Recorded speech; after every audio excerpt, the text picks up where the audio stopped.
as a whole. Just as a team in general, we have to eliminate the mistakes.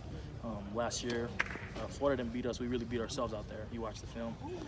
Guys, just eyes and hand placements and stuff like that. But we're looking forward to the challenge this week. I talked about last week how the warp speed offense kind of helped out the defense. Mm-hmm. I'm not sure if you're on the, going against first team, but it sounds like y'all are giving back the favor this week for the Florida game. Is that kind of what's happening here? Yeah, I mean, Coach O and the rest of the coaches and the veterans along the locker room have made an emphasis that this week's going to be physical. And, I mean, last week the offense did such a great job for us of simulating that up-tempo. And I think this week we got to do a great job of simulating that physicality. We know Florida's always going to be solid in the trenches, but that doesn't mean we're going to be below them. We're going to be just as good or even better.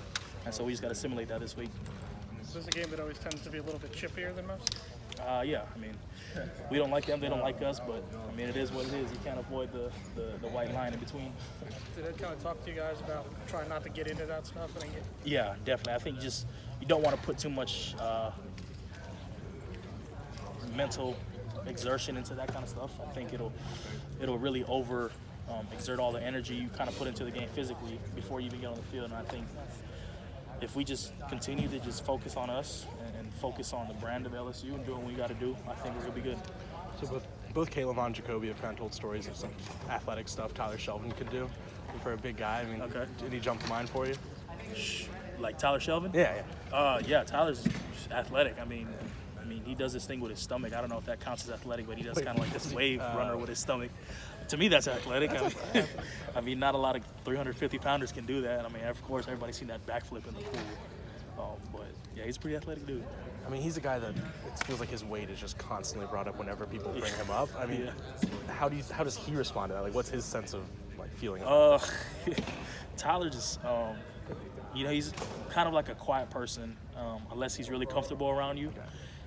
And if Tyler's comfortable around you, he's like one of the biggest jokesters ever. And so whenever people joke around his weight, he'll come up with a your mama joke or something like that. That's just blunt, honest as it can be. And last year, I mean, from what I understand, he got kind of down when he wasn't playing much or whatnot. I mean, what do you remember from that period for him? I remember Tyler Shelvin being a guy that I think a lot of people counted out. If I could recollect it, I think Tyler was the top recruit his year in Louisiana. I think he was the #1 recruit, and so with stuff like that, I think a lot of guys, well, not just guys, but a lot of people in general in society kind of expect them to play up to that standard of, hey, you're the #1 recruit in Louisiana. We expect you to do things, and everybody matures different, everybody develops different, and I think it just took a little longer than usual for a guy like Tyler to develop. But I mean, you look at now, he's one of the most consistent defensive linemen we have. He creates double teams every play for me. He allows guys like me and Neil to be single blocked and make plays. And so, I mean, I'm very thankful for a guy like Tyler, because if it wasn't for Tyler and guys like Apu, I'd be having to play nose. And I'm so thankful for that.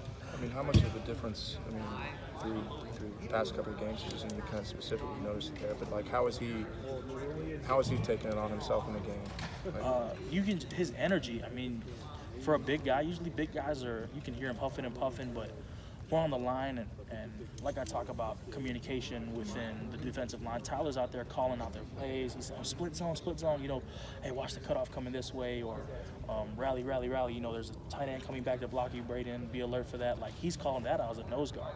And I mean, it's his second year playing, and so to see the energy and to see the growth behind him, it's so awesome. So awesome. Randa talked over the summer a little bit about how y'all were trying to get matchups before. He said nose tackle seems to be getting more this year. Is that kind of he's able to get some chances to get in the backfield, or is that a thing? It's huge, because I mean, it's a difference when I'm 285 pounds trying to play nose guard compared to Tyler, who's 345 trying to play nose guard. You get totally different matchups. You get a total brute force bully in the middle now.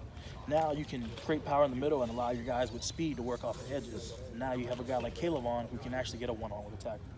A guy like Neil Farrell who can get one-on-ones. A guy like me, a guy like Rashard, a guy like Glenn.